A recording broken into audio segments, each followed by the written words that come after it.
So, Dr. Julius Sakala, SC, you were involved in trying to save the Dag Hammarskjold Stadium. We're now at the site of where it once stood, and the clubhouse as well. And as you can see, there's absolutely nothing here, just long overgrown grass. Could you explain what's happened and how you feel about the stadium and its subsequent situation? Well, I feel very much concerned with the way the Dag Hammarskjold Stadium was handled later. At the beginning of the time when the Dag Hammarskjold the stadium was destroyed, I was the chairman of Ndola United and the town clerk of the city of Ndola at the time this thing happened.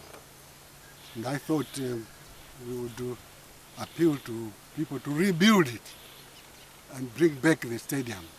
Unfortunately, I think some politics came in, and Dag Hammarskjold was seen as a United Nations stooge, and those who were prepared to help us to rebuild the stadium changed their mind and said, no, we are not going to rebuild the stadium at the area where the Dag Hammarskjold Stadium is.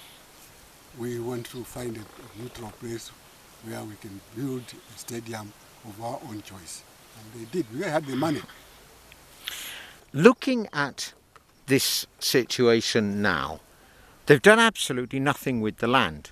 No. They've destroyed it, and it's just overgrown grass. Yes. Why couldn't they have left it alone if they weren't going to do anything with the land? Well, as I have said before, there was a lot of politics involved in the whole issue of Dag Hammarskjold and the stadium here. The stadium was built by private people, not government, not any organization as such, but the people of Ndola organized fundraising, and we fundraised and built the stadium and called it Dag Hammarskjold because Dag Hammarskjold died in Ndola at the Dag Hammarskjold crash site. One of the great and most important events in Zambian history, football history that is, happened on the 23rd of January 1972. That wasn't at the Dag Hammarskjold, that was in Maseru Stadium for Magenta. And it was the start of Godfrey Chitalu's wonderful year, 1972. The second leg was at the Dag Hammarskjold Stadium, and it is a piece of Zambian history that still stands to this day, because that was when Kabwe Warriors set a record for the African Cup of Champions Clubs. They won 9-0, and Godfrey Chitalu scored 7 goals in the match. That is a still standing African Cup of Champions Clubs record, so it is a top competition in African club history. How do you feel that coming up to the 50th anniversary of that match and Chitalu's great contribution, there's nothing here to commemorate, not even a stone? Well, I feel very sad, and not only as a football supporter, but I've myself been vice president of the Football Association of Zambia to Mr. Tom Mutine. I think I ran for 2 seasons, for two terms of 5 years, 5 years, or 4 years, 4 years. I've been very much concerned with the development of football. Personally, I played football at Munali when I was a school captain. I was a school football captain at Munali Secondary School in Lusaka. And I've played my football since I was young. And football is part and parcel of my life. So I felt very, very sad. There were many important matches over the years at the Dag Hammarskjold Stadium. How important is it that at least that history is preserved detailed and chronicled so that future generations, even if they can't visit this stadium, can at least know what happened here? Well, I feel very strongly that we should keep records according to records. And Dag Hammarskjold should be in our documents, documented evidence of what happened at Dag Hammarskjold. Is there anything else you'd like to add about the Dag Hammarskjold Stadium, the fight to save it, and the condition of what is left of the land where it once stood? It's sad to see what is happening, what has happened here, that there's nothing. But I presume one of these days somebody will volunteer to develop the area. But right now, there's nothing that we can see is happening. So, to your left is where the clubhouse once stood. Yes. This is what is left of what was once the clubhouse. As you can see, there's nothing but tall grass. Very sad. And on this side is where the stadium once stood.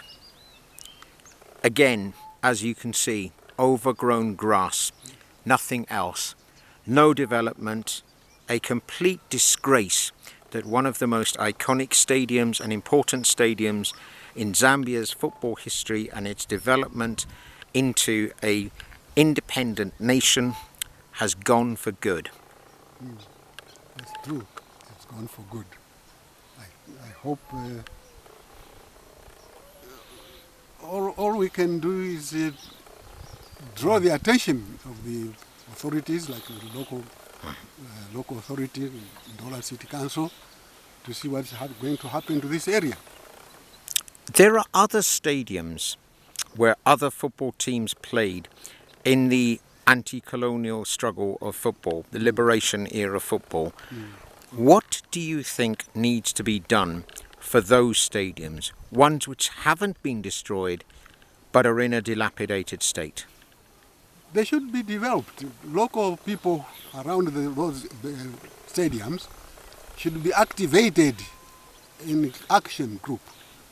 We need a lot of efforts to rebuild and redevelop those stadiums. So right now, Ndola United is using Musa Kasonka Stadium in the townships, the African townships.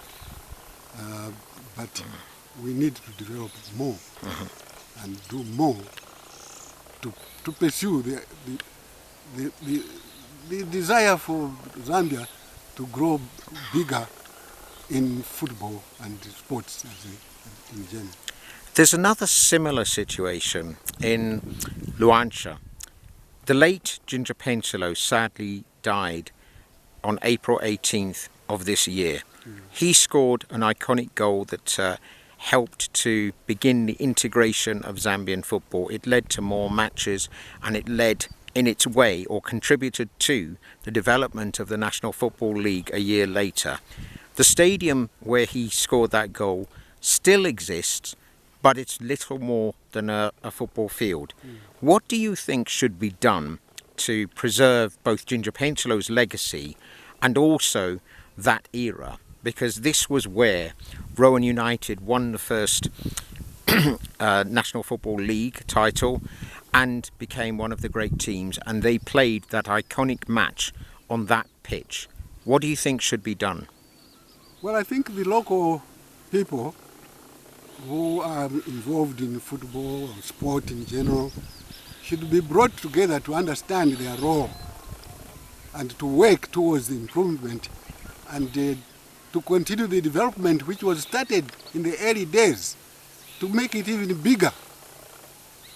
Nowadays we have more people, the population has grown, even in Luanshya, the population has grown. And so they should be activated to participate in this type of procedure. Okay. Is there anything else you'd like to add? No, I thank you for being involved and being determined to ensure that you bring out what is happening around us in terms of football and sport. sport in general. Dr. Julius Sakala, SC, thank you very much. Thank you.